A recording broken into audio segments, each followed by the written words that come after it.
Yo voy a tratar de exponerles bastante brevemente y a nivel un poco de casi de ideas que se van a situar en la mesa lo que hemos estado pensando, llevamos tiempo dándole vueltas, tratando de ver lo que nos cuentan los sistemas comparados acerca de cómo deberíamos gestionar un sistema tributario fuertemente descentralizado, ¿no? Voy a tratar simplemente de confrontar mínimamente qué dice la teoría y qué podemos ver en la realidad de los sistemas comparados. Hombre, la teoría en esto suele ser bastante convencional, ¿no? En la medida que de alguna manera parece razonable que los gobiernos que se benefician de una recaudación tributaria de forma importante participen en la gestión de las figuras, sobre todo cuando además se tiene un grado elevado de capacidad normativa, es decir, con potencial recaudatorio, ¿no? Y esto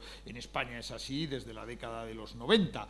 La teoría clásica de la descentralización fiscal nos habla de proximidad de la acción de gobierno a los ciudadanos y, por supuesto, ciudadanos que también son contribuyentes, ¿no? Con lo cual yo creo que esto es difícilmente de discutir. Otra forma es cómo debemos aproximarnos a la hora de plantear la política tributaria en un plano descentralizado y, bueno, pues realmente hay que acercarse teniendo en cuenta una concepción de sistema fiscal. Es decir, no hablamos de figuras independientes, sino que evidentemente cualquier decisión que se tome debe de intentar hacer que la aplicación efectiva sea al final redundante para todo el sistema y corremos riesgos importantes cuando se toman decisiones que solo observan figuras por separado, y algo de ejemplo tenemos de lo que ha sucedido sobre todo con la cesión de los impuestos de naturaleza patrimonial, ¿no? Donde prácticamente, a pesar de la titularidad estatal, las comunidades autónomas pues, bueno, han actuado de forma bastante independiente. Bueno, la teoría también nos dice que capacidad de administrar, quien tiene la llave, aumenta la visibilidad de los impuestos, contribuye positivamente a la corresponsabilidad fiscal y a la rendición de cuentas. Dicho todo esto, y siendo cierto, no es menos cierto que todo esto tiene una exigencia, que es que debemos contar con un diseño organizativo, pongo guión organizativo institucional, que dé respuestas satisfactorias a los problemas de coordinación y de incentivos que hay en cualquier organización, y desde luego la organización de la administración tributaria es compleja, y además con una especial atención a todos los aspectos que van relacionados con la información y el conocimiento. En esa función de producción de la actividad de gestión tributaria, la información y el conocimiento es algo fundamental y donde realmente se producen los principales problemas de diseño organizativo. En un escenario de descentralización fiscal, lo que estaría claro es que hay 4 elementos clave que tenemos que observar en el diseño del modelo, ¿no? Por un lado, existen economías de escala, evidente. Hace falta coordinación vertical y horizontal entre los distintos agentes, las administraciones que participan. La distribución e intercambios de información también es un tema clave en este diseño y, desde luego, desde un plano quizás más de oportunismo estratégico, tratar de evitar la competencia fiscal a través de la administración tributaria, ¿no? Algo a lo que se podrían ver tentados los gobiernos que participaran en un modelo de esta naturaleza. ¿Qué tenemos cuando vemos la experiencia comparada?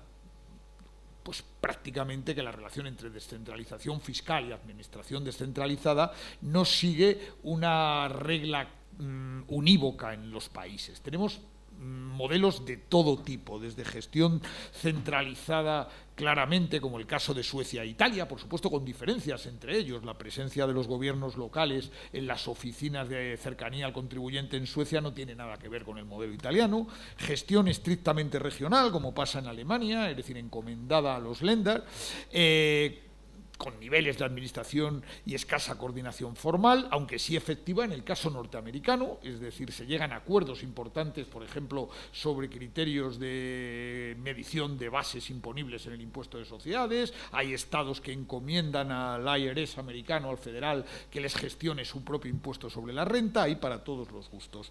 O modelos con una alta coordinación formal y también acuerdos de encomienda de los gobiernos regionales, provinciales, en Canadá, a la Agencia Canadiense de Administración Tributaria. No hay evidencia empírica ni sobre mejor o peor comportamiento de algunos modelos, tampoco existe evidencia empírica comparada con que el modelo adoptado mejore la visibilidad de los impuestos. ¿Qué tenemos en España? Bueno, en España, creo que todos lo conocemos, coexisten una administración tributaria del Estado con 15 de comunidades autónomas de régimen común. En el caso foral tenemos 3 administraciones en el País Vasco, más la Navarra. En el ámbito de régimen común, bueno, tenemos una serie de tributos cedidos con la gestión, casi todos de naturaleza patrimonial, además de los tributos sobre el juego, a las comunidades autónomas, y tributos que están cedidos parcialmente, pero que son exclusivamente gestionados por la agencia estatal, no las grandes figuras y los especiales, salvo bueno, pues algunos menores relacionados con vehículos y el derogado de hidrocarburos para venta minorista.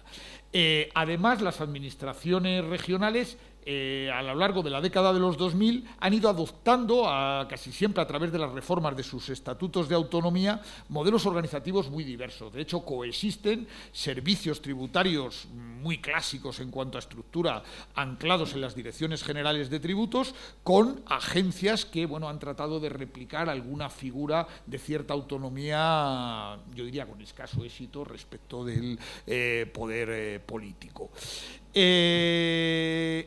¿Qué podemos decir del modelo de coordinación para los impuestos cedidos en España? Yo diría que está formalmente bien diseñado, ¿no? Cuando uno lee exhaustivamente el artículo 65 y 66 de la Ley de Cesión de Tributos de 2009 y lo compara con lo que hay en los sistemas comparados, realmente no hay una relación tan exhaustiva de funciones que operen sobre la coordinación y los incentivos como las que ahí se recogen. Si alguien no lo ha mirado, le invito a que lo haga. Todo tipo de funciones, desde participaciones en planes de objetivos, programas de control tributario, está todo. Pero el modelo de coordinación resulta escasamente operativo, con lo cual yo creo que aquí es donde se nos abre la puerta para poder avanzar, ¿no? Además, genera pues, un comportamiento muy fragmentado, especialmente en la cesión de impuestos patrimoniales por parte de las comunidades, con escaso interés de estas, y desde luego propicia victimismo, ¿no? Cuando uno escucha los discursos en todos los gobiernos regionales, bueno, pues siempre hay quejas detrás de todo esto. Realmente el problema lo situamos en los órganos de decisión de este modelo de coordinación, ubicado legalmente en la estructura de la Agencia Estatal de Administración Tributaria, pero donde las comunidades autónomas realmente tienen una capacidad efectiva de decisión muy, muy baja. Por supuesto, desde el punto de vista de la agencia tributaria, bueno, pues también encontramos problemas habituales, lo apuntó antes Ángel de la Fuente, de problemas de desconfianza desde el gobierno central hacia los gobiernos autonómicos, riesgos de uso de información, pérdidas de poder de control, etcétera. ¿Qué es lo que, bueno, sobre qué estamos trabajando como una propuesta de administración integrada, algo de lo que se viene ya hablando desde hace mucho tiempo y que creo que antes se ha dicho muy bien? La idea sería tener una administración tributaria, evidentemente, del Estado, concebido del Estado como de todos, ¿no? Es decir, realmente no creo que aquí se trate de inventar nada nuevo, ni ir a modelos que fragmenten la administración, donde previsiblemente habría claros problemas en esos elementos que ha apuntado de economías de escala, fragmentación de información, pero parece razonable incluso mantener las competencias de gestión por figuras impositivas, porque hay ventajas claras de economía de escala y de especialización. ¿Cómo se haría esto? Con diseño realmente institucional, redefiniendo órganos de gobierno de la EAT. Simplemente ahí he marcado, esto quizás es una figura de máximos, el caso canadiense. El caso canadiense, el Board of Management de la Canadian Revenue Agency, de la agencia estatal federal canadiense, consta de 15 miembros, está presidida por una persona nombrada por el gobierno federal canadiense, en el que hay 11 representantes de los gobiernos regionales. A ver, hay algunas limitaciones de decisión que quedan circunscritas al ámbito federal, ¿de acuerdo? Pero bueno, es un ejemplo de máximos, pero donde prácticamente, y es curioso, casi todas las comunidades, es decir, hay algún caso, provincias, perdón, como Quebec y en algún caso Alberta, han terminado cediendo en encomienda de gestión sus impuestos regionales a la administración federal, es decir, claramente, es decir, Bueno, ¿cómo instrumentar esto? Para concluir, estableciendo protocolos normalizados de compartición de información. Una queja habitual de los servicios tributarios de las comunidades autónomas son sus problemas para acceder a bases de datos de acceso común. Por ejemplo, esto en el caso canadiense es evidente, directamente acceden, no es que pidan información, sino que pueden acceder con un protocolo con diferentes niveles, obviamente, de acceso. Bueno, cosas que parecen bastante razonables. Luego, algo importante que tiene que ver con mejorar, a mi juicio, la independencia y profesionalidad de la Agencia Estatal de Administración Tributaria, ¿no? El establecer un sistema transparente de evaluación de la actividad. Uno, cuando ve estos países y va a entrar a la página donde se hacen públicos los informes de actuación de estas agencias, se queda perplejo realmente. Es decir, la información va más allá de 4 tablas, sino donde hay análisis que tienen que ver sobre resultados, costes, eficiencia, diferencias de actuación por territorios. Bueno, termina uno viendo todo esto y, evidentemente, con un protocolo de publicación de resultados y rendición de cuentas. Posiblemente en una segunda fase se pudieran explorar fórmulas de integración de equipos por áreas entre lo que serían las administraciones regionales actuales y la estatal, pero claro, siempre justificando evidentemente ganancias potenciales de aprovechamiento de información, formación técnica, y muy justificado. Una advertencia final, ¿no? Y yo creo que es importante para concluir. En ningún momento podemos identificar una administración tributaria integrada con una gestión basada en la territorialización de los hechos imponibles. Esto ha salido muchas veces con la creación de la agencia en Cataluña, del propio estatuto. A ver, si volvemos a una figura donde cada gobierno regional fuera competente para gestionar los hechos imponibles producidos en su territorio, las exigencias teóricas, organizativas que planteábamos sobre economías de escala, intercambios de información, que eviten fragmentación, etcétera, desaparecen automáticamente. Esto no es la solución, insisto, en países como Canadá o incluso en países donde, siendo unitaria del Estado la administración, hay una fuerte gestión a nivel local, como pasa en Suecia, en un país de estructura no federal, obviamente, claramente ponen de manifiesto que lo que sería territorializar la gestión en función de hechos imponibles, pues desde luego no es compatible, al menos con lo que teóricamente podríamos razonar.